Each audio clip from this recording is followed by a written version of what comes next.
Hello and welcome to the What the Fork Monarchs Friday Focus. Myself, Graham Munsey, joined by Dave Harley as we look back on an enthralling fixture and an unusual scoreline, 44-44 between the What the Fork Monarchs and the Kent Kings. What it does mean though, Dave, a share of the spoils, 1 point to the Monarchs, 2 points to the Kings.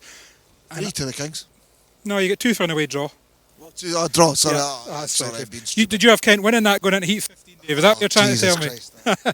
Yep, share of the spoils, and we'll touch back on that. We'll hear from Kent's Troy Batchelor, we hear from Edinburgh's Kai Thompson, and the race tonight, Heat number 6, Scott Nicholls rolling back the years, a fantastic pass on Sam Masters. Dave, in the run up to the meeting, and we did the preview show during the week, and we said this was going to be tough. That Kent top 4 are as good as any top 4 in the league round Armadale. Cameron Heaps, an ex-Monarch. Paul Starks had double digits here. Scott Nicholls averages the best part of 10 in his 4 visits. And Troy Batchelor, we know the class that Batchelor has, and that proved to be the case. The Monarchs started well, and then I'm not going to say the wheels fell off. That would actually be disingenuous, I think, to Kent to put any blame on anything on the Monarch side of you. Kent just rode well. They rattled off 10 Heat wins on the bounce, and the Monarchs and then managing to pull off that 5-1 to salvage the draw. Yeah, I mean, Kent were excellent tonight. You can't take them away from Scott Nicholls, best visitor we've had all season. You could argue best rider we've seen all season with that pass on Sam earlier on, but a great performance from them. And you know, Cameron Heaps is excellent round here, which did bring them up to that top 4 strength that they haven't really had this year. Hopefully that is, for Cameron's sake, that's him on the road to recovery and back to his best. Yeah, he couldn't wait till tomorrow though, could he? Yeah, exactly. But you know, Troy's done his job solidly, and Paul Stark probably wasn't fantastic, but then he come out with a brilliant first and second bend in Heat 12 to as you say, they more than deserved a draw tonight. And Monarchs look back, it's not a night to be missing one of your top riders when you've got a team coming with such a top build opponents, and a couple of things that perhaps didn't go our way, and perhaps a couple of points thrown away as well. That's it. You know, as a look at it from the Monarchs' point of view, it is the What the Fork Monarchs Friday Focus, so we'll do that first. And you know, some might call it excuses, but of course we're doing this at kind of 5 to 9. The meeting was rattled through 15 heats in under an hour and 15 minutes because the auto rain kind of evening time, there was more fret, and as we talk it's just started raining again, so the track was prepared slightly differently. I won't shout this too loudly because he's at the bottom of the stairs next to us, but you know, if the full match gets watched back, I'm sure there's a couple of refereeing decisions that from a Monarch's point of view would think, come on, wait a minute, you know, Josh Picker in particular coming off a hard first and second bend by Troy Batchelor. The easy decision for the referees to put all 4 back, that wasn't a decision, but that would be, as I said earlier on, that would be disingenuous to Kent. Kent came, they stuck to their task, you know, 2 Heat wins to every one by the Monarchs, and you mentioned there, you know, even if they weren't making the gate, we'll see Heat 6, a fantastic move by Scott Nicholls. You mentioned Heat 12, Paul Stark, you know, the Monarchs gated on a 5-1, and Stark diced through the pair of them to get the lead coming out. Cameron Heaps has passed Sam as well, but on that occasion Sam has got past him, was close to being Heat of the night, but they've been excellent, and as you say, maybe that decision when Josh has come off on the 3rd and 4th bend and costs us a point, but it's crucial when it's a draw.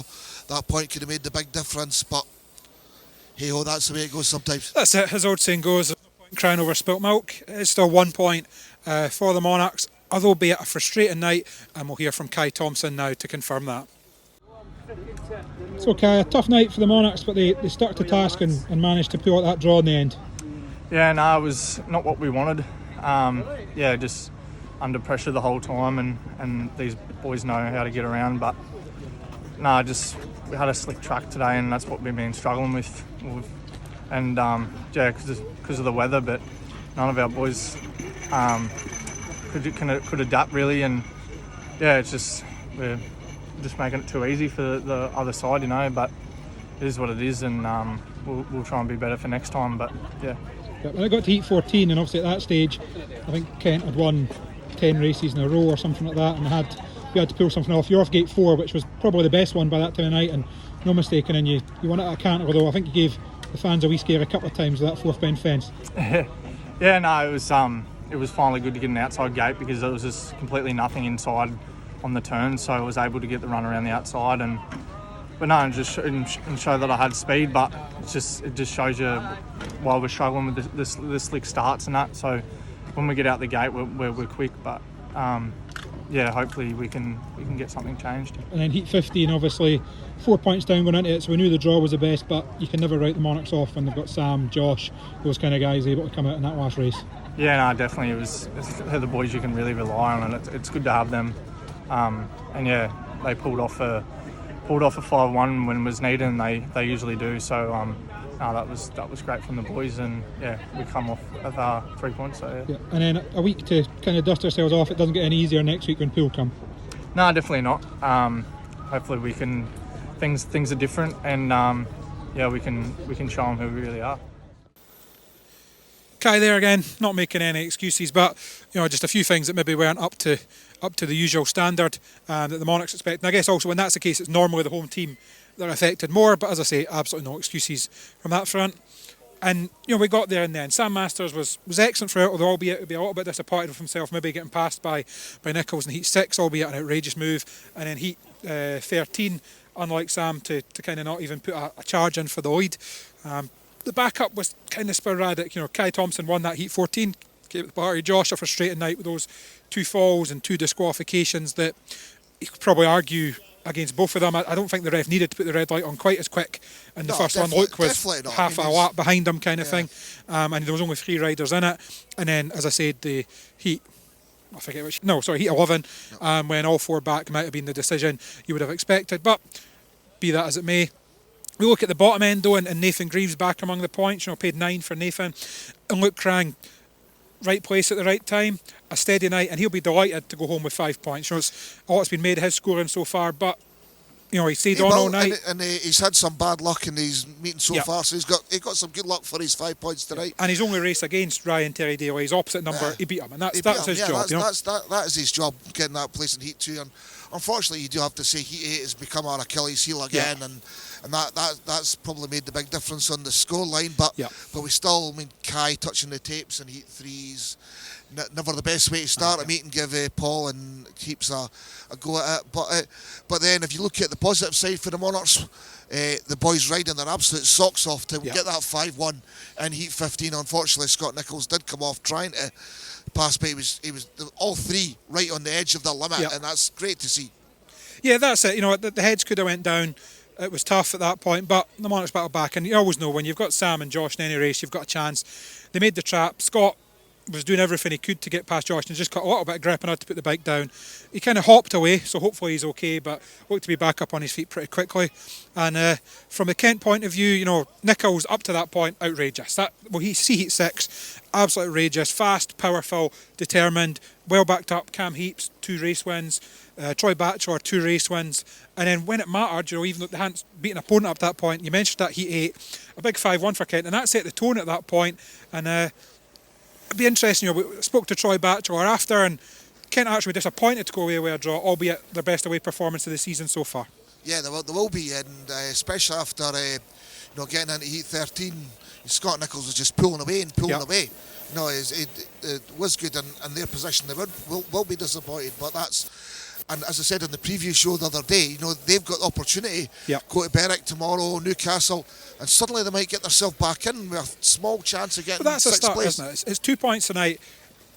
Anything can happen over the weekend. But say they were to finish the weekend with 7, 8, 9 points, which looks like it's in their grasp. With no offence to Berwick and Newcastle, both of those guys will need to ride very well to beat that Kent team. So they can build on this after tonight. Their best home performance of the season on Tuesday, their best away performance of the season tonight. And the man that's probably solidified that team is Troy Batchelor, and he spoke to me after the match. So Troy, a good night for the Kings, but I guess it'll just be that little bit of frustration that it's only 2 points instead of 3 or 4. Yeah, definitely going into heat 15 we were a lot 4 up, but I think it was Sam and Josh, they managed to pull off a 5-1 against us, and Scotty crashed out trying for the point, but Edinburgh beat us at home I think a week ago, and we come here and give them a draw, so I think that's a pretty good result for us. And I guess it shows, obviously, since you've been introduced to the team, 2 home wins, actually with Berwick, you dismantled them during the week, now the best away result of the season. It's a Kent team that can't be taken for granted anymore. No, it's definitely a team effort. Like Cam's picked up and going better, and the reserves, everybody's chipping in their points and doing their bit. So we're all having fun, and the atmosphere is pretty good, and we're having a laugh. So hopefully tomorrow and Sunday we can do like the same as tonight and push ourselves up the table. And first time at Armadale in 15 years. 15 years. How did you find it? Pretty much as scary as I remember, to be fair. It's a technical, special little place you got up here, and I guess as a home track it's pretty good, but for me, a little bit scary. Probably got to check my pants, and I'll change my pants even, and move on to the next one. But thanks for having me. Batchelor there. I'm not going to say he enjoyed his night, Dave. 8 points. I think he stuck in well for Kent, and they take those 2 points on to Berwick tomorrow as part of their weekend tour. We've trialled it a few times here, Dave. We've mentioned it maybe 3 or 4 times. I hope we've not bigged it up too much and maybe our memories playing tricks with us. We always finish on our heat of the night. Here it is now, heat 6, and an absolute masterclass by Scott Nicholls. Scott Nicholls rides from gate 1. That might give him a slight advantage over Sam Masters in gate 2. We've got Ryan Terry Daly again, coming from gate 3.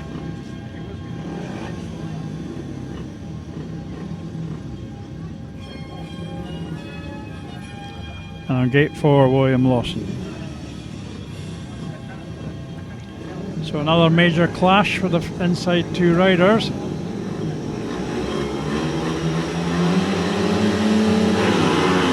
Masters definitely moved quicker there, beating Nicholls to the corner, and here comes Lawson as well, not far away. Nicholls swings out wide. He'll put the pressure on, you can be sure. Look at that from Nicholls. My goodness, that is unbelievable. What a corner by Scott Nicholls. Sam will try and repay the compliment here.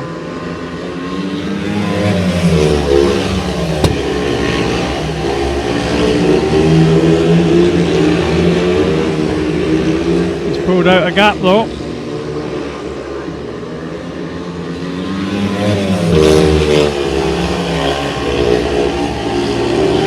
And he's going to win quite comfortably. Becoming very difficult to see anybody beating Nicholls. That was a superb ride. Sam must be shaking his head under that helmet. How can anybody do that? Heat number 6, an absolute outrageous win for Scott Nicholls in the white helmet colour. Second in red was Sam Masters. Third in blue, William Lawson, and Ryan Terry Daly in yellow at the back. Fourth share of the spoils on the bounce. Of course, no change in the gap. 4 points, 20 to the Monarchs, 16 to the Kings, and that's after heat number 6. That, I think I said it on the commentary, and Mike said it there, Dave. I do not remember as good a move as that all season. He thundered into that first bend. It wasn't chasing. Scott's not a guy that chases back wheels. He cut back, he found the grip, and sweet as that. And it takes something to pass Sam Masters here. It takes even more to do it with a move like that. Definitely, they must have been so close. We're almost thigh to thigh on that second bend, and it's phenomenal. That's what we watched speed before. I know we quite like opposition riders to do well when we're ahead, but yeah, sometimes you got to just take your hat off and say absolutely brilliant. And it's good to see Scott going so well. And good luck to him over the weekend. But we just lick our wounds, look back again to next week, and move on. Yep, as you mentioned. Final score tonight, 44-44, share the spoils. And then we'll look ahead now, the next Monarchs fixture is next Friday. And Dave, I hate to tell you this, but it doesn't get any easier. The Pool Pirates, who were winning at Redcar the last looked, I don't know if they finished that job off, but they come into town, Stevie Worrell, Danny King, Rory Schlein. Is that all? That's it. Another tough night for the heat leaders. Another tough night to come. So until then, and the preview show during the week, we will bid you good night for now. Thanks very much for watching. Goodbye.